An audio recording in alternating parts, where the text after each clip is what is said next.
Voilà, il est 11 heures. Bonjour à tout le monde. Merci d'être présent aujourd'hui pour ce webinaire dédié aux plugins dans Moodle. Donc, beaucoup d'informations aujourd'hui à voir. Alors, juste quelques petites informations techniques avant de commencer ce webinaire. Vous pouvez me voir. Je vais couper mon écran quand je partagerai quand je ferai la démo en fait, de différents plugins sur différentes plateformes. Mais pour l'instant, je laisse la webcam allumée. Donc, vous pouvez me voir, m'entendre, mais par contre, vous ne pouvez pas discuter directement avec moi en utilisant votre micro. Mais n'hésitez pas à poser vos questions sur la fonctionnalité questions-réponses, ou même directement dans le fil de discussion. On y répondra soit au fil de l'eau, soit en fin de session. On prendra les questions une à une. Donc aujourd'hui, un webinaire dédié aux plugins. Donc il y a énormément de plugins, hein, plus de 1900 plugins dans Moodle. Donc il a fallu faire quelques choix stratégiques. On a essayé d'être les plus efficaces dans ces choix-là, dans la mesure où, encore une fois, il faudrait bien plus que 3/4 d'heure de présentation pour mettre en avant toute la richesse des plugins que propose Moodle. Ok, pour commencer, moi je suis Benoît Marchais, je suis responsable du service client au sein d'Innovation, je m'occupe également de toute la partie fonctionnelle. Je suis accompagné aujourd'hui d'Audrey Colmer, qui est responsable marketing et qui répondra à vos questions ou fera part de certaines remarques si notamment il y a des problèmes de son ou de connexion. N'hésitez pas directement à voir avec elle pour que ce soit le plus vite possible pour ceux qui n'ont pas de problème particulier. Avant de commencer ce webinaire et voir le plan en fait, des différents plugins que nous allons voir, juste quelques petites informations sur la structure qui propose ce webinaire, donc Innovation. Donc, on est une structure spécialisée dans l'e-learning depuis les années 2000. On compte 65 collaborateurs, on fait 6 millions de chiffres d'affaires, on récupère en fait une quote-part de chiffre d'affaires pour forme de recherche et développement, ce qui nous permet d'être force de proposition de plugins, comment s'appelle, de logiciels qui peuvent se greffer directement aux solutions qu'on propose. On propose différentes solutions. On est partenaire Moodle Premium, on est partenaire Totara Platinum. Donc on propose à la fois Totara, Moodle Workplace et une autre solution qui s'appelle Aura qui se greffe en fait à ces deux LMS. Au niveau des services qu'on propose, on couvre vraiment le spectre large de tout ce qui touche à l'e-learning, à commencer par le conseil, l'audit, dans le choix stratégique de la solution à mettre en œuvre, la formation, donc un transfert de compétences. On a un pôle développement, on est une 2S2I à la base, ce qui fait qu'on a énormément de développeurs derrière qui peuvent mettre en place toutes les interconnexions que vous pouvez imaginer entre vos logiciels, enfin, en l'occurrence Moodle, et vos propres outils internes, CRM, ERP, etc. Donc, énormément d'interfaces. On a un studio de création qui nous permet d'être force de proposition sur de la conception de contenu pédagogique, soit sur des outils auteurs, soit directement avec les solutions qu'on propose, donc Moodle. Moodle embarque un certain nombre d'outils qui permettent de concevoir du contenu pédagogique. On fait de l'hébergement et on supporte bien évidemment et on accompagne nos clients dans l'évolution de la construction de leur LMS, dans la mesure où c'est quelque chose qui bouge énormément et donc qui nécessite d'être toujours en veille de ce qu'il est intéressant d'avoir. Et c'est d'ailleurs l'objet de ce webinaire, c'est de voir justement par rapport à Moodle les différents plugins qui peuvent être intéressants d'avoir. Alors, encore une fois, l'objectif, ça va être, comme il y a énormément de plugins qui existent, l'idée, c'est de faire un mix de ce qui est nouveau, ce qui est sorti il n'y a pas longtemps, ce qui est intéressant de montrer d'un point de vue pédagogique ou d'un point de vue fonctionnel sur l'embarquement d'utilisateurs dans les parcours, l'automatisation d'un certain nombre de tâches, mais également de faire un rappel sur des plugins qui existent déjà depuis longtemps et qui sont souvent méconnus ou pas forcément connus de base.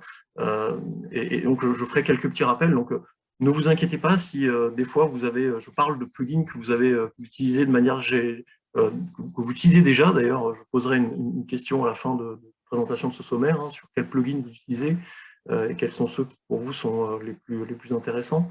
Mais donc voilà, il faut qu'il y en ait un peu pour tout le monde. Comme vous êtes nombreux là aujourd'hui, je ne sais pas en fait si vous êtes en phase d'utilisation de Moodle et donc vous êtes plutôt en recherche de avec quel package de plugins je peux partir, ou est-ce que vous êtes déjà en fait à utiliser Moodle et en fait c'est plutôt dans la veille quels plugins peuvent être intéressants d'installer pour aller plus loin que ce qu'on a déjà.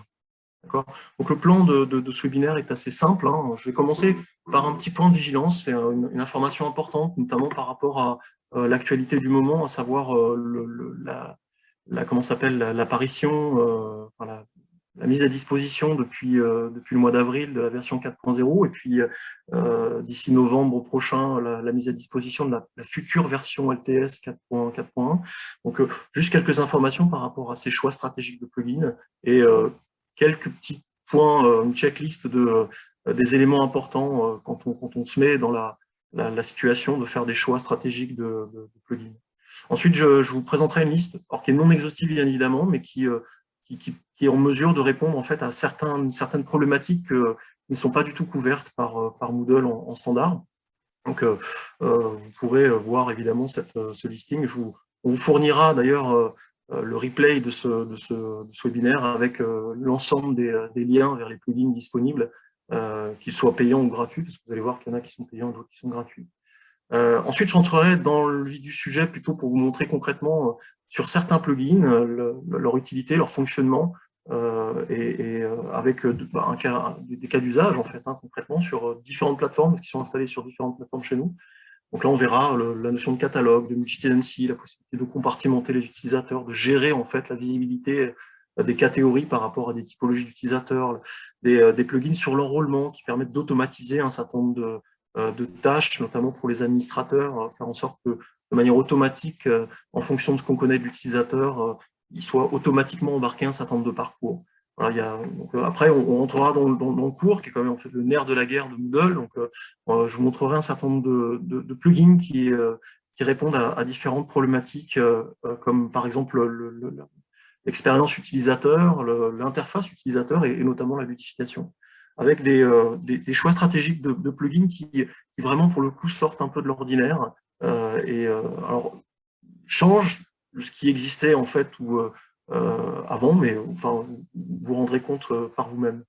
On gardera un petit temps pour un jeu de questions-réponses. Enfin, encore une fois, n'hésitez pas à poser vos questions au fil de l'eau, et j'y répondrai, et on y répondra en fin de session ou au fur et à mesure, en fonction de si on a la réponse ou pas, par le biais d'Audrey. Alors, avant de rentrer dans du coup, ce premier point de vigilance, je vais vous poser une question. Est-ce que, alors, sur le fil de discussion, hein, est-ce que vous pouvez juste mettre en avant, allez, on va dire trois plugins ou un ou deux plugins que vous avez l'habitude d'utiliser pour ceux qui utilisent déjà Moodle, qui pour vous sont ce que vous utilisez majoritairement, format de cours, un thème, une fonctionnalité, un plugin local, un bloc, etc., etc. Donc n'hésitez pas à mettre quelques petites informations par rapport à ça sur le chat, comme ça me permettra de recouper par rapport au listing que j'ai. C'est toujours intéressant d'avoir un retour d'expérience, votre retour d'expérience de clients ou même de prospects, hein, parce que vous n'êtes pas tous clients aujourd'hui. Voilà. Alors, premier point, point de vigilance sur les plugins. Alors, il faut, de manière générale, vous voyez, il y a cette notion. Alors, on avait déjà fait un webinaire sur justement cette nouvelle version 4.0 et avec les deadlines qui y sont rattachés. Sachez que c'est étroitement lié, en fait, cette notion de version de Moodle sont étroitement liées avec le choix des plugins. Pourquoi? Parce qu'en fait, quand on met en place, quand on fait un choix de plugin, ce plugin doit être compatible avec la version qu'on a. Alors la première chose, c'est qu'en fait, déjà, si votre version de Moodle n'est pas présente ici, c'est qu'il faut... Alors il y a la 3.10 hein, qui est également qui peut être présente ici, mais si en tout cas vous êtes sur des versions inférieures à la 3.9, il faut commencer en fait à s'interroger, à upgrader votre version, parce que au niveau de la sécurité, elle est mise à jour, et il y a d'autres versions qui existent qui peuvent du coup répondre à des problématiques certainement pédagogiques. Voilà. Le RGPD, ça c'est un point également important, parce que il faut se rendre compte d'une chose, c'est que donc le RGPD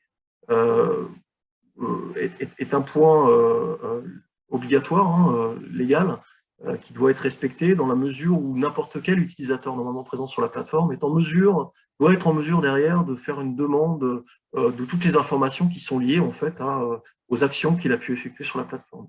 ça englobe les plugins. Donc, il faut que les plugins, quand ils sont installés, respectent cet aspect-là. D'accord? Donc, c'est vraiment un point qui est important de s'assurer. Sinon, ce qui va se passer, c'est que si un utilisateur demande quelque chose au niveau du RGPD et que le plugin est incompatible, il va falloir aller taper à la main les informations qui sont relatives à ce qui est stocké dans ce plugin-là. Voilà. Et faire cette remontée-là à l'utilisateur. Donc, attention, c'est un point de vigilance qui est aussi important. Et bon, bah, ça, c'est un peu comme tout, hein, que ce soit sur n'importe quel, je dirais, logiciel, bah, quand on ajoute des add-ons, s'assurer que ces plugins, ces add-ons sont régulièrement maintenus, et ça, selon les versions de Moodle, encore une fois, pour s'assurer, lors d'un upgrade, qu'il n'y ait pas de couac. Voilà, donc ça, c'est point de vigilance. Il y en a 4, il faut veiller à les respecter. La bonne pratique, c'est vraiment ça, en fait, hein, s'assurer que le besoin, enfin que le plugin répond à un besoin identifié, et que ce n'est pas forcément pour 2-3 personnes sur les 10 000 personnes qui gravitent sur la plateforme. Au niveau de la liste, alors encore une fois, c'est une liste non exhaustive. Alors j'ai essayé de mettre en avant un certain nombre de plugins qui répondent à des problématiques. Je vois déjà par rapport à certains qui ont été poussés, ils n'apparaissent pas, hein. Alors je me suis attaché en fait à essayer de les trier dans par des thématiques données. Donc on a la notion de gestion des utilisateurs avec un certain nombre de plugins qui répondent à justement une automatisation d'embarquement des utilisateurs sur les parcours. Et donc là, il y a Local Profile Cohort qui permet, en fonction d'un champ de profil utilisateur, je ne sais pas si vous connaissez, mais dans Moodle, vous avez la possibilité sur les utilisateurs de rattacher des informations, donc créer automatiquement un certain nombre d'informations complémentaires qui qualifient un peu plus, qui identifient l'utilisateur. Et donc par rapport à ça, on peut automatiquement embarquer par rapport à ces champs de profil ces utilisateurs dans des cohortes, la cohorte permettant à terme, enfin, dans Moodle, hein, d'embarquer ces utilisateurs dans des parcours. On a aussi la possibilité, par le biais des cohortes, d'embarquer ces utilisateurs, enfin de taguer ces utilisateurs comme ayant un rôle particulier dans la plateforme. Ensuite, on a la possibilité, je vous le montrerai ce plugin-là, la possibilité dans un cours par rapport à des critères que vous avez vous-même décidé de mettre en avant, et donc les champs additionnels de profil, d'embarquer des utilisateurs automatiquement.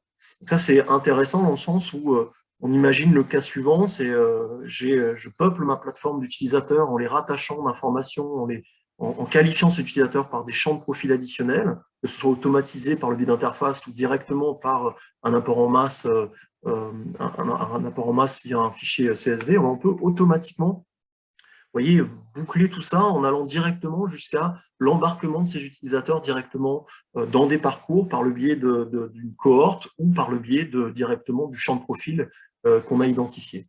Donc, typiquement, de l'onboarding, une automatisation d'action d'embarquement en fonction d'informations qu'on connaît de l'utilisateur. Un autre plugin qu'on ne verra pas forcément, mais qui est hyper intéressant et très méconnu, hein, c'est le retour d'expérience qu'on a de nos différents clients, c'est Upload Enrollment Method, qui permet en fait de créer en masse des méthodes d'enrôlement, et notamment l'enrôlement qui correspond en fait à l'utilisation des cohortes. Et ça, c'est intéressant parce que c'est un plugin qui permet à la fois de créer ces méthodes d'inscription, mais aussi de les modifier. Donc, on va pouvoir comme ça, en fait, voyez, interagir sur les méthodes d'inscription sans forcément aller dans chaque cours créer ces méthodes d'inscription pour générer justement ces embarquements automatisés. Donc ça, c'est la gestion des utilisateurs. Je vous montrerai également quelques petits plugins propres à innovation.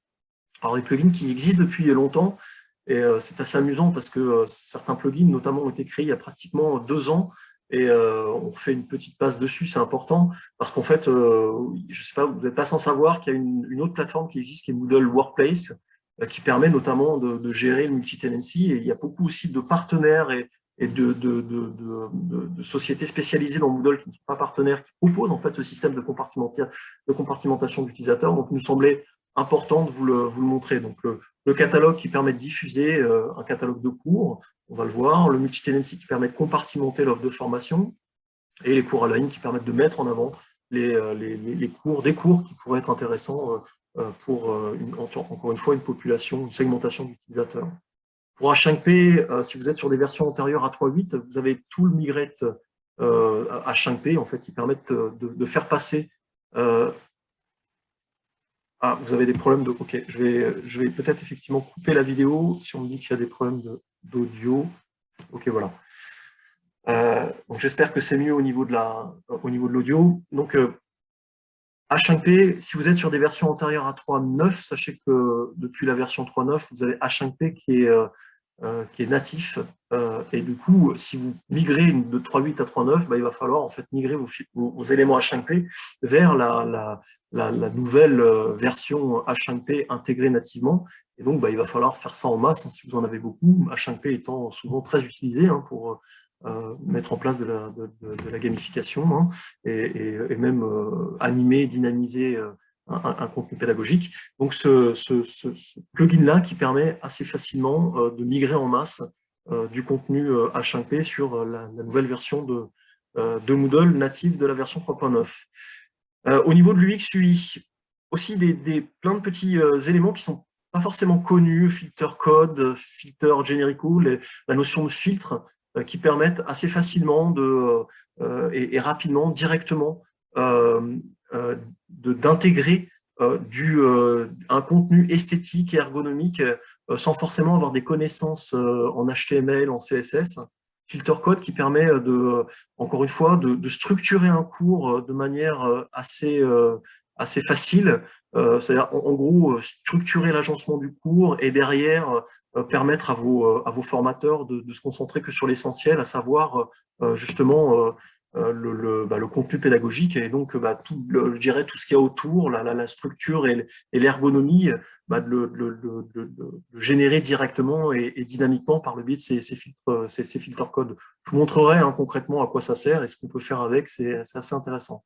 Snippet, j'en ai déjà parlé, c'est un plugin qui permet d'intégrer directement du contenu HTML, CSS préformaté et qui vous permet du coup, encore une fois, sans connaissance d'HTML, de pousser, d'agencer des éléments de formation et ça facilement.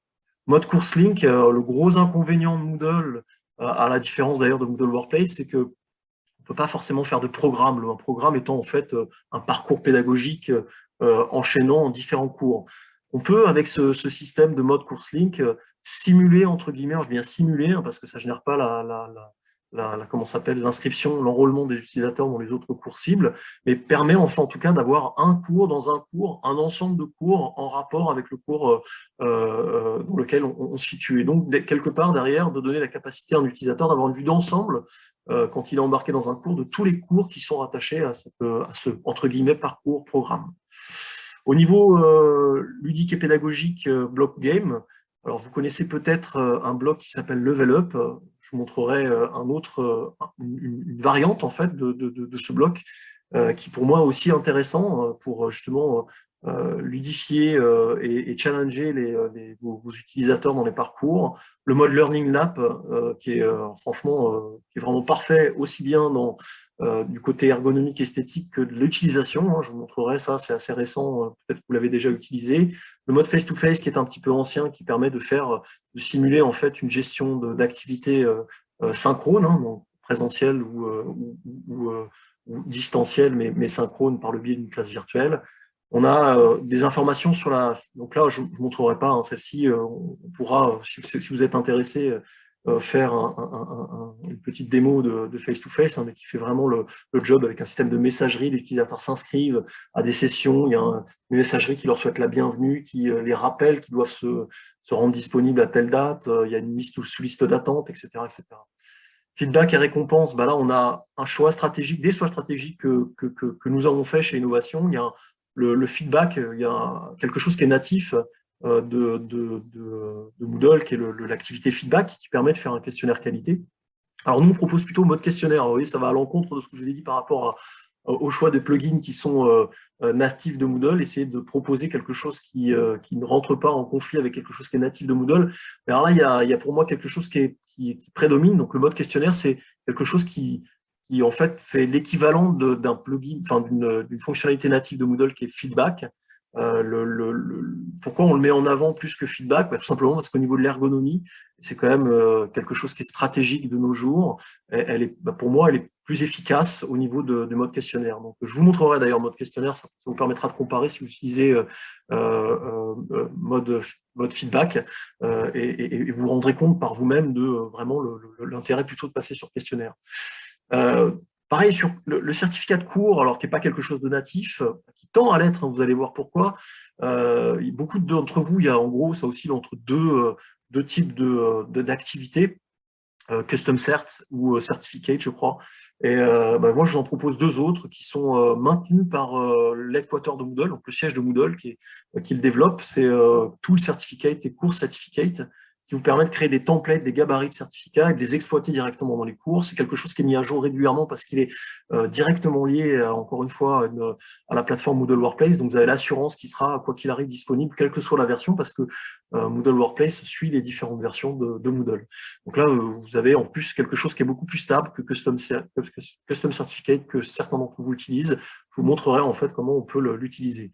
Ensuite, on rentre sur encore une fois, des choix stratégiques qui dépendent de votre structure, qui dépendent du budget que vous avez, mais qui sont des incontournables, hein, de la classe virtuelle, Big Blue Button, qui est native maintenant de la 4.0, Classilio, avec le plugin TeamVia, le Teams Meeting, le Zoom sur la version LTS, le Jitsi, qui est de l'open source, donc plugins qui sont payants ou gratuits en fonction des solutions que vous souhaitez, du nombre d'utilisateurs qui vont graviter sur votre plateforme et sur vos classes virtuelles.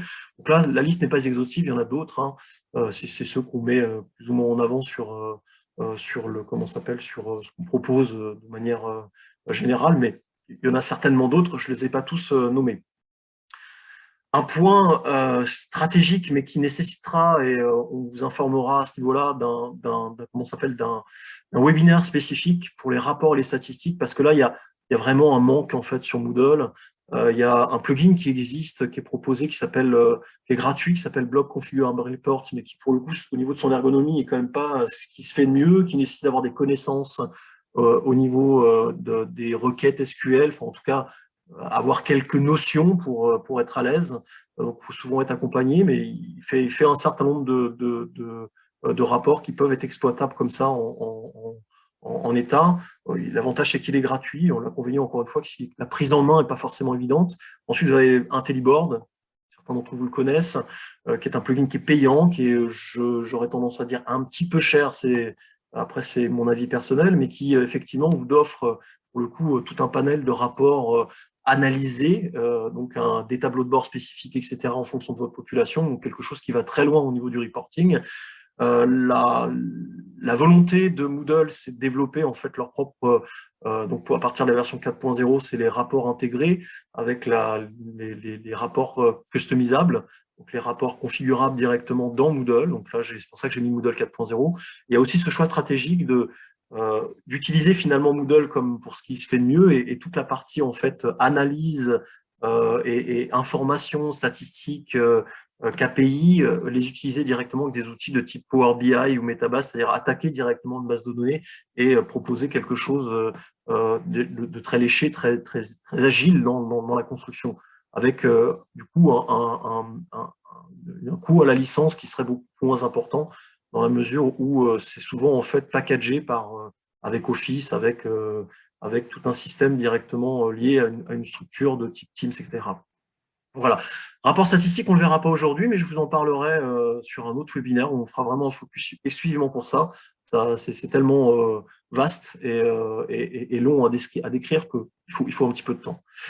Le dernier point, c'est le collaboratif. Alors encore une fois, je vous montre deux plugins qui ont fait leur preuve. Le mode Collabora qui est plus basé sur la partie Office, le pack Office open source, hein, et le mode Etherpad qui nécessite, hein, tous ces deux activités-là, d'avoir en fait un serveur qui stocke en fait des choses pour l'exécuter. Donc quelque chose qui nécessite quand même un déploiement, enfin un petit côté technique pour le déploiement et un coût du coup additionnel.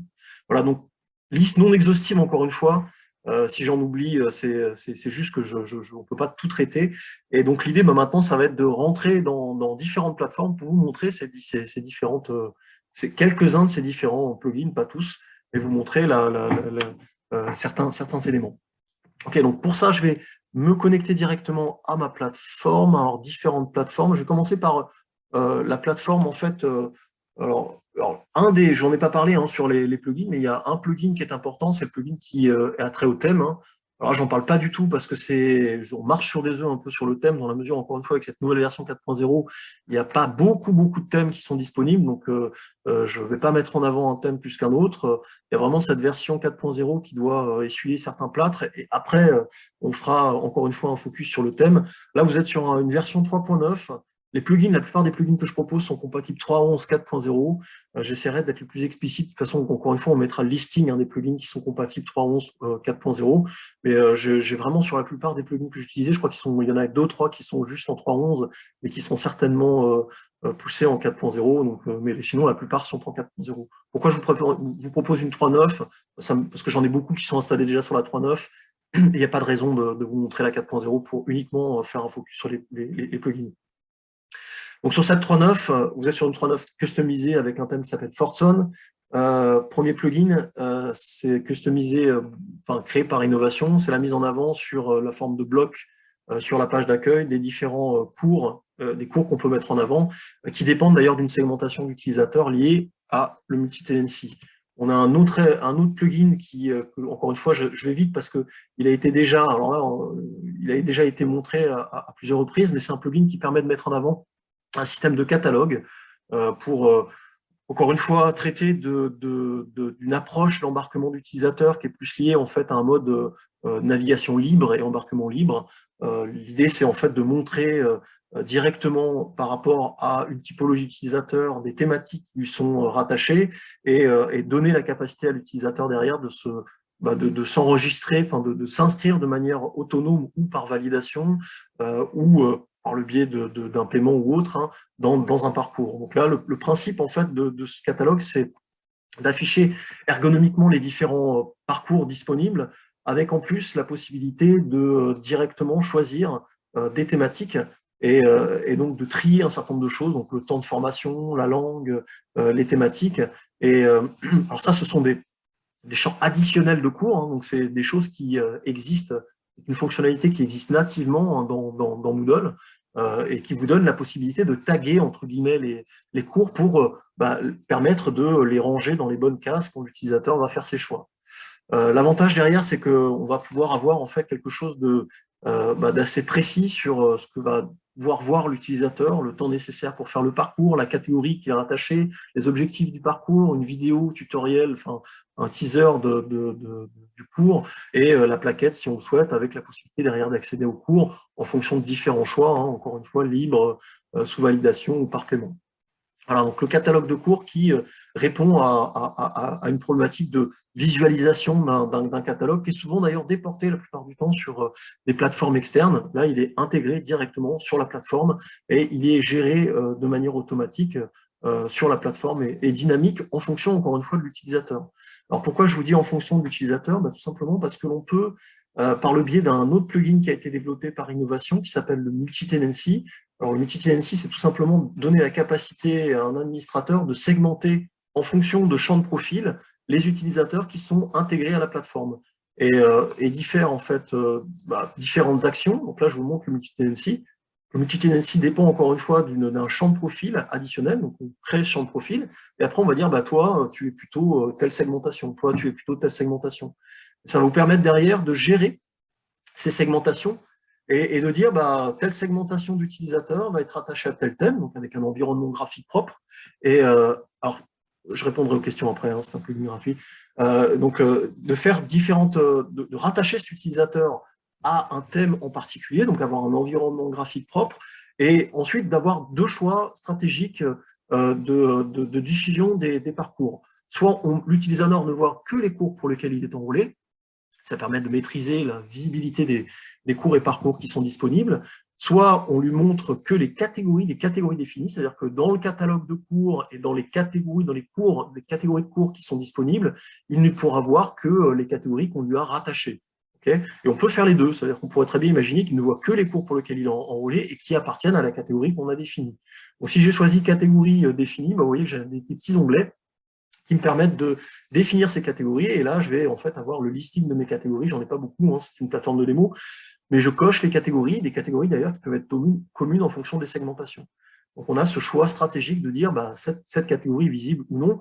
Et pour le coup, ces catégories et le catalogue qui en découle dépendra des cases à cocher, des cases cochées pour la segmentation d'utilisateurs correspondants. C'est-à-dire qu'on aura bien un catalogue qui sera propre à la segmentation d'utilisateurs. Donc, typiquement, le client 2, là, ce type de segmentation ne verra pas dans son catalogue la notion d'informatique. D'accord? Donc là, on a ça. Ça, c'est la première possibilité, la capacité d'avoir un environnement graphique et de choisir les catégories de cours qui vont être disponibles. Et le deuxième élément, ça va être de nommer des gestionnaires de ces entités pour derrière avoir des actions particulières. Donc là, typiquement, je vais me connecter avec un manager hein, et derrière, vous montrer ce que ça peut donner. Et donc, ce gestionnaire d'entités va avoir des capacités particulières, de créer des utilisateurs qui vont être directement liés à leur entité, d'avoir une visibilité particulière pour ces utilisateurs, de les inscrire en masse, etc. etc.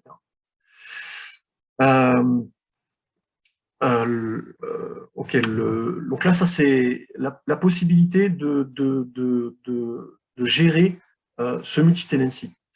Donc là, si je me place en tant que sur un nouveau navigateur, si je prends un nouveau navigateur et que je vais sur la même plateforme, donc Moodle, alors on peut très bien avoir deux choix possibles hein, d'ailleurs, par ce biais-là, le biais du multi-tenancy, je peux très bien avoir directement une sorte de portail commun à l'ensemble des entités, hein, ou alors avoir une entité, enfin avoir l'affichage avant connexion de l'entité qui me correspond. Alors je vais me connecter avec le profil d'une personne qui appartient à une autre entité. Voilà, hop. Et hop. Pour vous montrer que l'environnement, alors il ne va pas changer de manière importante, hein, mais on va avoir quand même une image de marque qui change. J'étais sur innovation, sur l'entité que je vous montrais précédemment, et je vais passer sur une autre entité. Je ne sais pas pourquoi ça met autant de temps. Ça ne va pas tarder, mais en gros, on a derrière la possibilité d'avoir un environnement graphique qui est différent. Donc, vous voyez, ma page d'accueil change.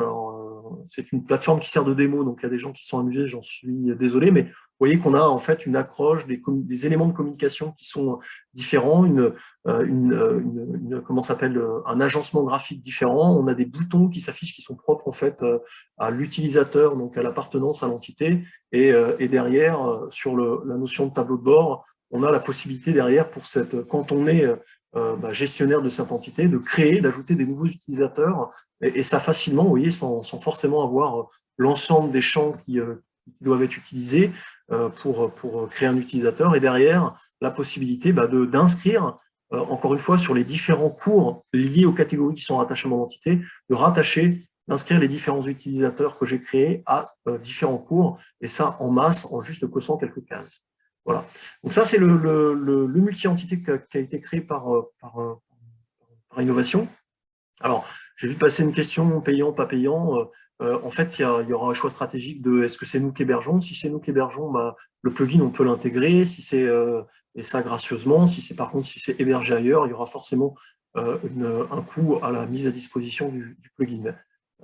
Ça, du coup, c'était pour le multi-tenancy et le catalogue, qui répond déjà à une partie je pense, de l'embarquement, de le choix stratégique de comment s'appelle de l'utilisation, d'embarquement des utilisateurs sur différents parcours.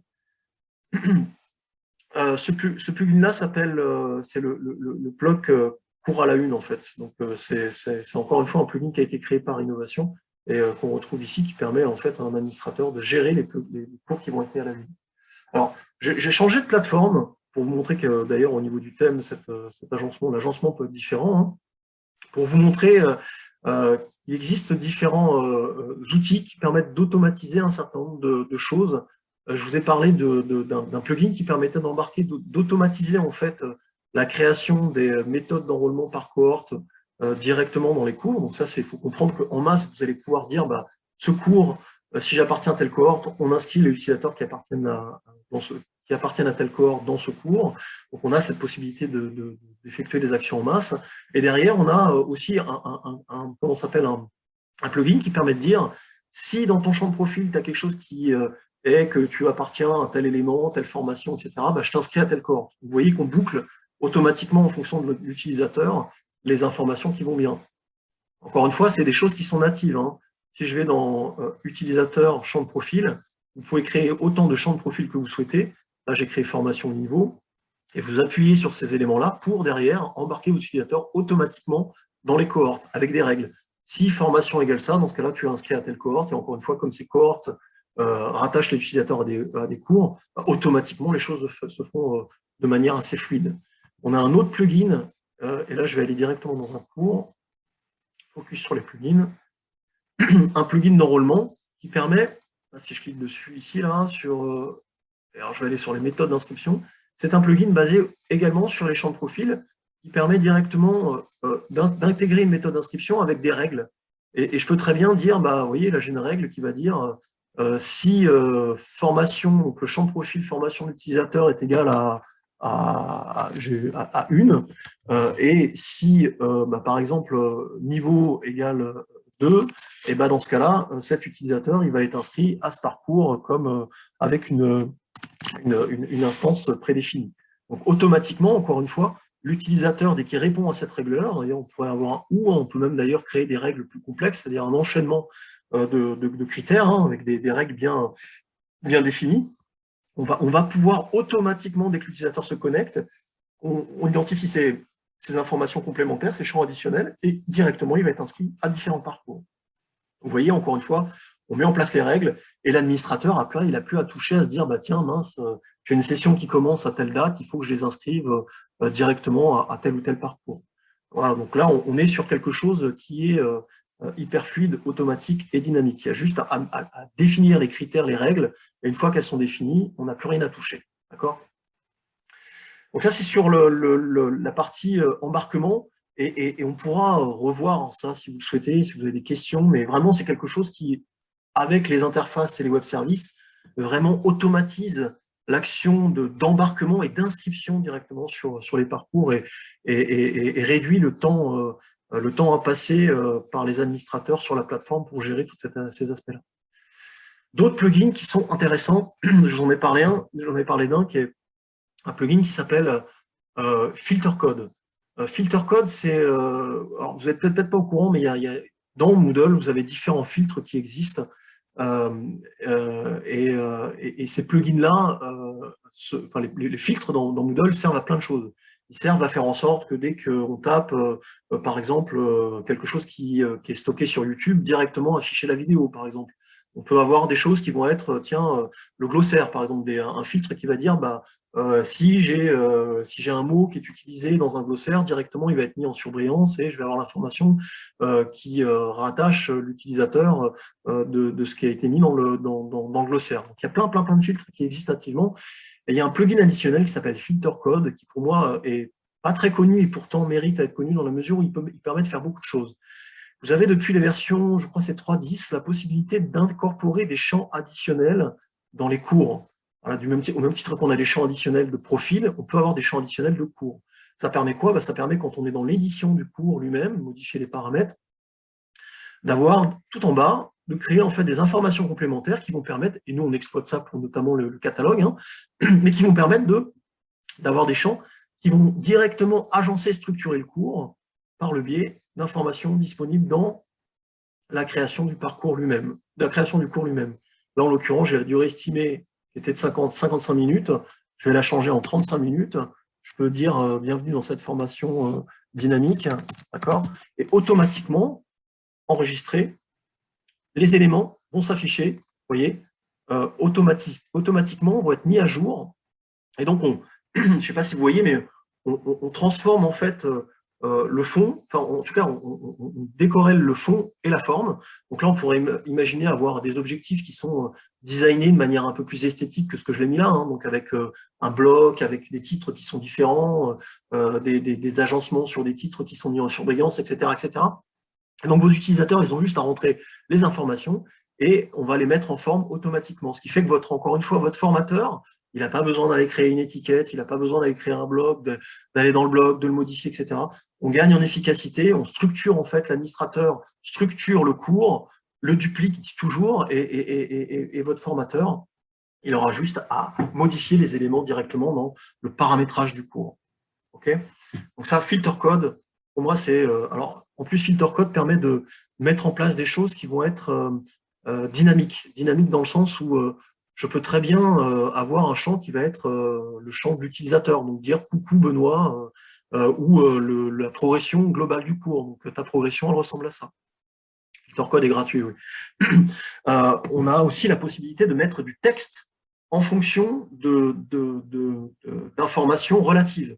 Typiquement, je peux mettre quelque chose du genre si champ de profil de l'utilisateur est égal à ça, tu m'affiches ça. Si le rôle de l'utilisateur dans le cours est égal à ça, tu m'affiches ça. Si la langue de préférence de l'utilisateur est égale à ça, tu m'affiches cet élément-là. Donc, vous voyez qu'on peut vraiment mettre en place le contenu qu'on souhaite comme on veut.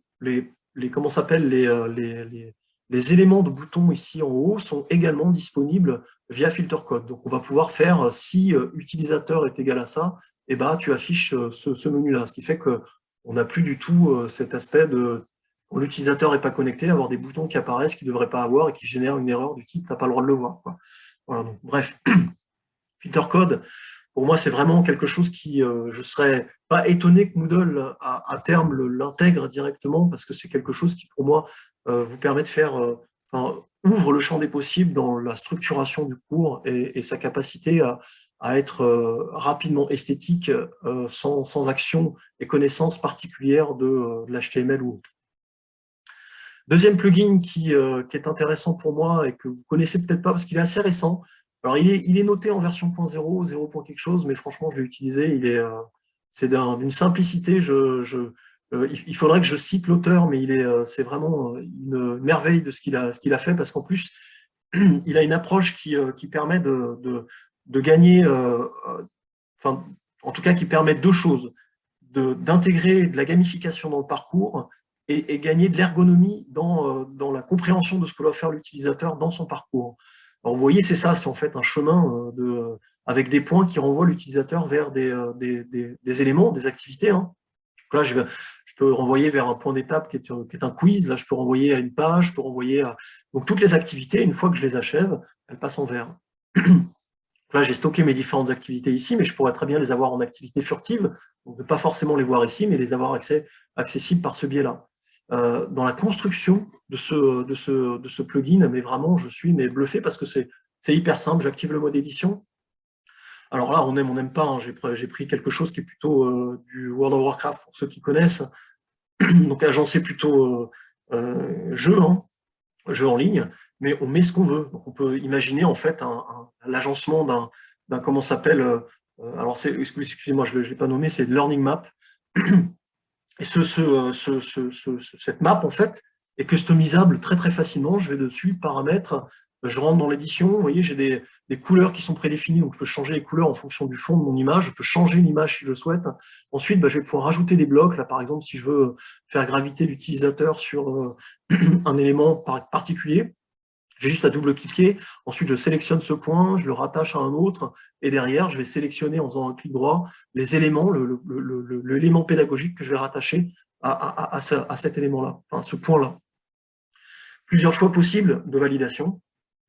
La possibilité de dire que vous avez la possibilité de mettre en fait un point de départ et un point d'arrivée. Il peut y avoir plusieurs points d'arrivée. Je peux très bien dire que ce point-là, c'est un point d'arrivée.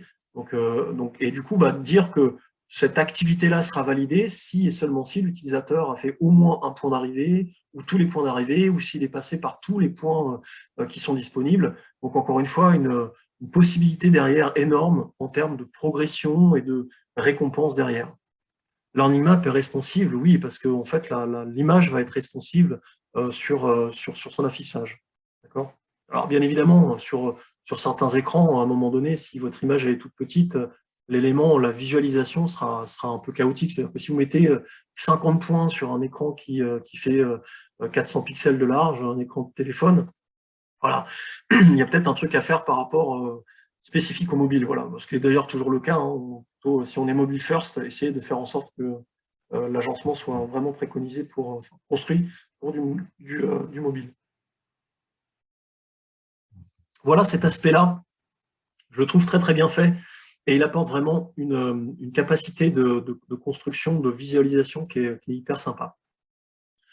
Un autre plugin, alors j'avais caché progression, mais on peut très bien le mettre, c'est bloc de progression. Je vais le remettre, mais Bon, ça, tout le monde le connaît, hein, c'est enregistré, c'est quelque chose qui permet de mettre en avant un système de progression. On va la voir, je vous le montrerai après, mais voilà. Derrière, on a effectivement le block game. Le block game, vous connaissez peut-être celui qui s'appelle Level Up. Pour moi, c'est deux approches différentes. Level Up est plutôt directement quelque chose qui va être un bloc qui va plutôt jouer sur la récurrence des actions de l'utilisateur pour lui faire gagner l'expérience. Alors que là, c'est un petit peu plus basique, mais ça mérite du coup, en termes de construction, d'être plus facile d'utilisation. C'est typiquement l'utilisateur, c'est plutôt un challenge qui est poussé dans un cours qui permet de dire, en gros, qui permet aux utilisateurs de savoir le rang qu'on a par rapport à des notes qu'on a obtenues, par rapport à l'achèvement dans les activités, les sections, etc. Et donc, du coup, d'avoir un ranking. Là, j'en ai pas énormément, mais si j'avais 7 utilisateurs dans ma démo, si on avait beaucoup plus, je pourrais avoir en fait des utilisateurs avec différents points et essayer de motiver ces utilisateurs à effectuer des actions pour gagner des points. Pareil, au niveau de l'ergonomie, c'est hyper simple. On peut d'ailleurs choisir son avatar si on le souhaite. On peut changer les avatars si on le veut. Hein. Donc se mettre dans la peau plutôt de l'utilisateur final, hein, pas forcément avoir de comment s'appelle du Star Wars si on est plutôt sur d'autres types de populations. Ils ne connaissent pas Star Wars, encore que c'est quand même assez générationnel, je vais y arriver, excusez-moi. Voilà, donc on a cette possibilité de mettre en place, de customiser les niveaux et de customiser les avatars qui sont mis à disposition. Derrière, si j'active encore une fois le mode édition, on a cette possibilité de configurer le block game et à plusieurs niveaux. Donc on peut déjà, à chaque fois qu'on obtient un badge, gagner des points. On peut cacher quand même certains niveaux pour pas que les utilisateurs puissent se côtoyer entre eux, on peut le faire également. Après, on a le choix des différents niveaux. Derrière, on a le choix des points qu'on gagne par section et des points qu'on gagne par activité, etc., etc. Donc tout ça vous donne la possibilité de jouer et de motiver vos apprenants sur des sessions bien définies en challengeant vos apprenants avec un rendu visuel qui est vraiment hyper ludique. Sur les autres plugins qui sont intéressants, alors que vous connaissez certainement, il y a un plugin, je vous ai parlé du mode plugin feedback, hein. Le plugin feedback étant un plugin qui permet nativement dans Moodle de créer un questionnaire qualité. Donc ce plugin, en fait, ce plugin questionnaire, pour moi, est plus performant. C'est pour ça que je le propose, même s'il y a quelque chose de natif de Moodle. Alors concrètement, l'avantage c'est quoi? C'est que esthétiquement, on est sur quelque chose de plus joli hein, que ce que propose Moodle, le mode feedback de Moodle. On a aussi en fait une échelle de Likert que j'ai pas mis, mais qui permet de mettre une échelle de Likert où l'utilisateur va choisir en fonction de thématiques données un scoring correspondant. Franchement, c'est vraiment très bien fait. L'avantage également, on a la possibilité d'imprimer, même s'il ne faut pas le faire. Hein.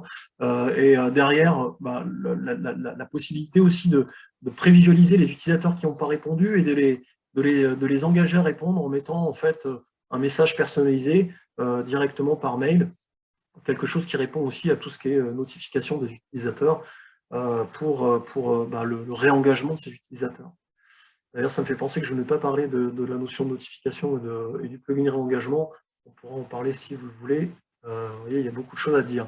Je retourne sur donc là, mode questionnaire, VS, mode feedback. Je vous conseille plutôt mode questionnaire. Il est souvent mis à jour, il est vraiment performant et efficace. Un autre exemple comment s'appelle de choix stratégique, c'est le certificat. Donc là, je vous conseille plutôt celui qui est généré par Moodle Workplace, qui est géré par Moodle, l'headquarter de Moodle, qui s'appelle Course Certificate, alors qui dépend en fait, qui permet derrière de créer des gabarits de certificats. Et vous voyez, j'ai des modèles de certificats, je peux gérer mes modèles, et derrière, je peux aller les modifier. Alors, on est vraiment sur la même trame que ce que vous connaissez de Custom Cert. Et derrière, vous avez par contre la possibilité il est plus stable, hein, c'est-à-dire que sur Custom Cert, si je clique sur, par exemple, le logo et que je change le logo, il y a des fois, je ne vais pas avoir le rendu que je veux, alors que là, on est vraiment sur quelque chose, je change, c'est directement visible, et l'agencement se fait super bien. Je peux choisir une image de fond, des éléments qui sont dynamiques, dans les éléments qui sont dynamiques, je suis désolé, voilà, j'ai champ dynamique. Sur les éléments qui sont dynamiques, je retrouve notamment les informations qui sont liées au champ additionnel de cours. Hein. Donc, je peux avoir le niveau, la durée estimée, etc. Et mettre en place ces éléments-là dans sur mon diplôme ou sur mon attestation ou autre. On peut d'ailleurs, quand on construit l'attestation, avoir plutôt un format portrait. Donc là, on est vraiment sur quelque chose de très simple d'utilisation et franchement, on est sur quelque chose qui est simple. Un autre plugin, je vous en ai parlé rapidement quand je vous présentais la liste. On a souvent en fait une problématique avec Moodle qui est finalement notre cours, la granularité, elle se situe plutôt au niveau d'un enchaînement de cours qu'un enchaînement d'activités. Donc ça pose certains problèmes, notamment de la compréhension pour l'utilisateur quand il est sur son tableau de bord, qu'il y a un enchaînement logique. Et ben, avec Mode Course Link, on peut en fait rattacher des cours directement dans un cours. Donc là, j'ai des cours qui sont disponibles et je peux les agencer de cette manière-là. Donc là, on pourrait imaginer, là je l'ai mis dans une section, mais je pourrais l'imaginer directement avoir mon cours qu'avec en fait des blocs comme ça et le renommer le cours que j'ai là comme mon parcours d'embarquement avec les différents cours qui sont rattachés à mon parcours d'embarquement. L'avantage, c'est quoi? C'est qu'encore une fois, on a cet aspect de programme qui peut être déployé. Alors, point de vigilance par rapport à ça, c'est que ça ne gère pas la méthode d'inscription. C'est-à-dire que là, c'est juste une liaison vers un cours. Il faut bien évidemment que l'utilisateur soit inscrit pour l'avoir ici. Mais c'est un point qui est important. Enfin, pour moi, c'est hyper utile d'avoir, en plus esthétiquement, on peut avoir les images, donc ça reste hyper fluide, et donc l'utilisateur peut directement cliquer sur son parcours, et derrière avoir, vous voyez, là, les activités qui vont bien, avec la possibilité de répondre aux quiz, etc., enfin, de suivre sa formation comme il le souhaite. Le seul inconvénient de ce plugin, c'est qu'il n'y a pas la formation de la progression. Très bonne remarque par rapport à Metacours. Hein. C'est bien évidemment une solution qui permet de gérer la méthode d'inscription. Hein. Du coup, oui, l'inconvénient, c'est qu'effectivement, ce qui pourrait manquer, c'est cette notion de progression, mais je suis persuadé qu'avec un petit développement made by Innovation ou même un autre partenaire, on pourrait effectuer rajouter cette information-là. Voilà. Alors, je vais m'arrêter là. Il pourrait y en avoir d'autres sur la notification. Vous avez Pulse qui existe, sur le réengagement, il y a mode réengagement qui existe. Il y a plein de plugins qui permettent de mettre en place d'autres éléments. Vous voyez, j'ai déjà passé 1 heure, donc ce serait peut-être trop long. N'hésitez pas à nous faire part de vos remarques. Derrière, de nous donner, alors on va répondre aux questions, mais de nous faire part de vos plugins que vous utilisez pour qu'on puisse les mettre en avant, c'est aussi une bonne solution. On n'est pas du tout figé aux plugins que l'on propose. L'idée, c'est vraiment que nos clients, comme ceux qui utilisent Moodle, puissent vraiment avoir quelque chose d'esthétique et de pratique. Alors, une petite gorgée d'eau pour calmer ma voix. Et alors, je vais essayer de voir ce qui a été mis en place. Donc, OK. Donc là, le gros... Ouais, alors, si je prends les questions, enfin, que je reprenne les questions au fur et à mesure que vous les avez posées, il y a beaucoup de remarques. Je ne pouvais pas y répondre au fil de l'eau, mais en gros, déjà, sur celui qui est la question de Thierry, sur effectivement, il y a toute la gestion des groupes, un choice group, qui permet quand un utilisateur est embarqué dans un cours, de faire le choix de son groupe. Il y en a 2 qui peuvent être utilisés pour ce système-là. Effectivement, c'est un plugin qui est intéressant. Bon, le Zoom, j'en avais parlé sur le listing. Ustat, effectivement, qui permet, il y a souvent, en fait, dans le financement, alors ça a trait au rapport, on pourra en parler sur une autre session plus en détail sur les rapports, mais certains ONCO veulent non pas le temps estimé par l'ingénieur pédagogique, mais le temps réel passé. Ustat permet d'avoir cette information qu'un utilisateur a passé tant de temps sur tel parcours. Donc ça, c'est voilà, Ustat qui permet de faire ce système-là. Je vais essayer de remonter. Alors, attendez. c'est un plugin gratuit. Ok, poussé. J'espère que je reprends au bon moment. Le plugin d'agression, oui, c'est effectivement un plugin qui fait le job. Mode questionnaire, donc pour moi, je suis complètement d'accord avec Annelise, c'est plutôt esthétique. Donc mode questionnaire qui remplace comment s'appelle le mode feedback. C'est un plugin qui est gratuit et qui est souvent mis à jour. Le plugin qui met en avant les cours sur la page d'accueil, c'est un plugin Made by Innovation qui est en fait qui s'appelle un bloc cours à la une. Donc, on pourra en parler si vous le voulez, Jean-François, directement. L'étudiant inscrit à une catégorie est-il inscrit automatiquement à toutes les catégories alors non, c'est pas le cas.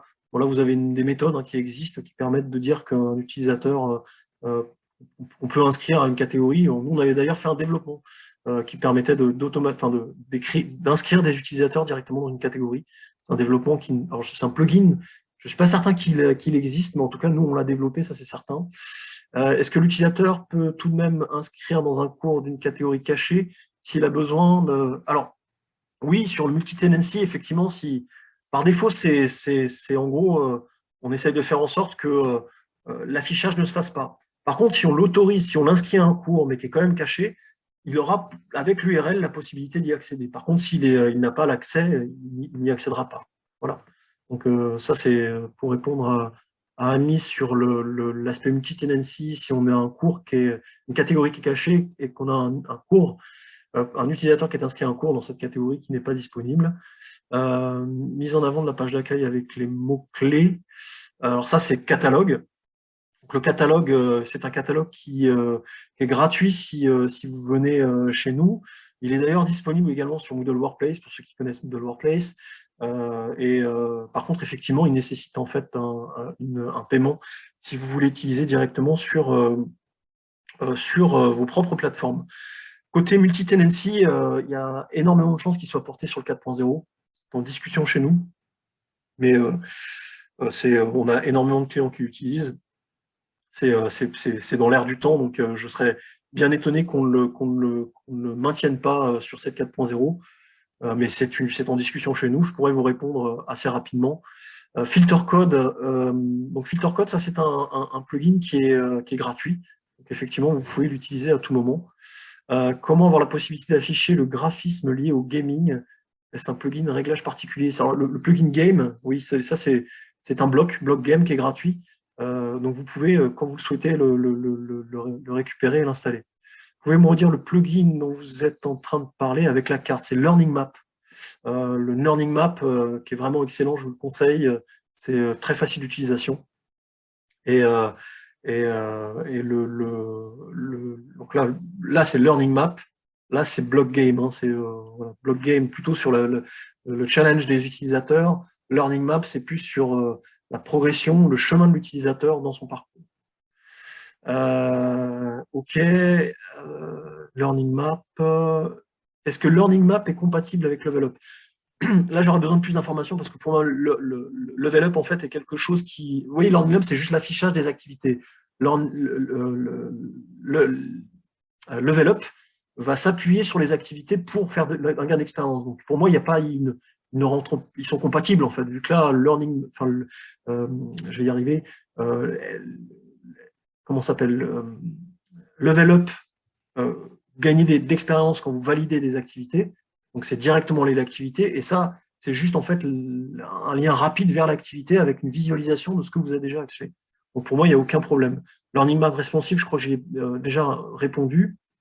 Accessibilité numérique pour Learning Lab, ça c'est une bonne remarque. J'avoue que je l'ai pas évalué. Ça mériterait de le tester avec effectivement le déplacement par le biais du clavier ou des actions directement avec effectivement les chiffres sur le clavier. Questionnaire, je pense que c'est effectivement bien. Alors oui, j'en ai pas parlé, mais le mode questionnaire permet de faire de l'embranchement conditionnel en fonction de choix. Est-il possible de récupérer les résultats des questionnaires sous forme de CSV ou tableau? Oui, c'est possible. Alors, on est même à l'origine d'un plugin, d'un add-on, qui permet parce que le mode questionnaire va être dans chaque dans chaque cours. Donc, vous allez en fait devoir récupérer ce CSV dans chaque cours. Innovation est à l'origine d'un plugin qui permet d'extraire en fait tous les questionnaires de tous les cours sur un seul fichier CSV pour l'exploiter en masse. Alors, ça, c'est peut-être un point intéressant. Alors, CourseLink, oui, très bonne remarque. CourseLink qui permet de mettre en avant des cours, donc de créer un assimilé de parcours. L'inconvénient, c'est que ça n'inscrit pas l'utilisateur, mais effectivement, avec une méthode d'inscription qui s'appelle les métacours, vous allez pouvoir avoir effectivement cette automatisation de ces cours-là sont disponibles et les utilisateurs sont inscrits automatiquement. Il faudrait qu'on explique ce que c'est qu'un métacours, mais la doc de Moodle est bien faite et on peut, si vous voulez, en parler. Pour CourseLink, quel intérêt par rapport à un simple lien? Voilà, esthétique, c'est-à-dire esthétique et pratique. Alors, je ne l'ai pas montré, mais typiquement, en mode CourseLink, c'est là, si je mettais des liens, il faudrait que je les crée. Donc là, je vais dans modifier la section, excusez-moi, modifier l'activité. Je vais arriver ici. Et je vais pouvoir aller choisir comment s'appellent mes différents cours. Donc, vous voyez, c'est beaucoup plus rapide que d'aller s'embêter à créer via une étiquette des cours. D'ailleurs, ça peut être simple. Hein. Vous avez un plugin j'en ai parlé rapidement, qui est Atto Snippet. Et avec Atto Snippet, alors c'est un plugin qui se rattache à l'éditeur Atto. Vous avez aussi Generico qui peut le faire. Et ce plugin vous permet en fait de préformater des affichages et du coup de sélectionner automatiquement des contenus qui vont être sur une étiquette formatée d'une certaine manière. Donc, oui, esthétiquement, juste pour répondre à Lionel par rapport à l'intérêt de CourseLink, c'est qu'on pourrait, en fait, par ce biais-là, effectivement, mettre les liens vers les cours, sauf que, vous voyez, on est obligé d'aller chercher les images, etc. Donc, il y a un gain de temps et d'esthétique. C'est vraiment... voilà. Est-ce que le block game est lié au mode Learning Map? Oui, bien évidemment. C'est au même titre que le Level Up est étroitement lié à Learning Map. C'est comme on est sur les activités, bah oui, il y a un lien direct. C'est en fonction des activités que je fais, je gagne des points, donc c'est directement lié. La notification, un plugin de gestion des notifications par email. Oui, alors il y en a plusieurs. Hein. Il y a Pulse, il y a le réengagement. Enfin là, il y en a plein. Je pense que ce serait peut-être effectivement l'occasion qu'on fasse justement tout cet aspect-là sur le biais d'un webinaire. C'est une bonne idée, peut-être, Nicolas, pour que on montre tout ce qui existe sur la partie notification. Il y a un autre plugin que je n'ai pas parlé, c'est un plugin de contact, qui d'ailleurs peut être utilisé avec FilterCode et qui vous permet de générer des formulaires de contact. Voilà. Oui, alors je ne sais pas si c'est local mail, oui, effectivement, ça, on peut voir. Lionel, choix stratégique entre plugin et LTI. Alors là, ça dépend. Ça dépend le plugin. De manière générale, il vaut mieux, en fait, sur certains plugins, c'est mieux le LTI, parce que vous avez l'assurance qui sera mieux mis à jour par les développeurs à l'origine du plugin, parce que ça reste chez eux, hein, alors que le plugin est un peu plus intrusif, donc nécessite quand même d'avoir des connaissances sur Moodle pour le concevoir. Surveillance d'événements, bon là on tombe sur des choses qui sont dans la connaissance même de Moodle. Vous avez la possibilité de créer des événements qui génèrent des envois. Ok. Le plugin avec les scores, R2D2, c'est game, effectivement. Ok. Et ben, je pense qu'on a fini parce que j'ai que des bonnes journées. Savez-vous si le plugin WooClap est compatible? Ça, il faudrait voir, j'avoue que je ne sais pas. Non, le plugin questionnaire est gratuit. Et je crois que je vais m'arrêter là sur les... je sais, pouvez-vous assurer que l'on répond par avance? Ok. Tout ça, c'est les tas de snippets pour bien fait chez nous. Bonjour Sandrine. Je fais point sur... Vous avez discuté entre vous, c'est bien. Quid de la compatibilité de tous ces plugins? On les mettra, hein, Bernard. Je mettrai les liens et les plugins en relation. Ok. Et je crois que j'ai fait le tour parce que j'ai que des remerciements, si je ne me trompe pas. De toute façon, pour vous dire qu'on est disponible, donc vous pouvez nous joindre directement. Vous voyez, en plus, j'ai plus de voix, donc il est temps que ça s'arrête. On est disponible au Moodle Meet. Vous pouvez aussi nous joindre directement via l'email et le téléphone. N'hésitez pas à nous solliciter si vous avez des questions. Pour tout le monde, je vous souhaite un bon appétit et une très bonne journée. Et n'hésitez pas à nous solliciter si vous avez des questions. Ok, très bien. Bonne journée à tous.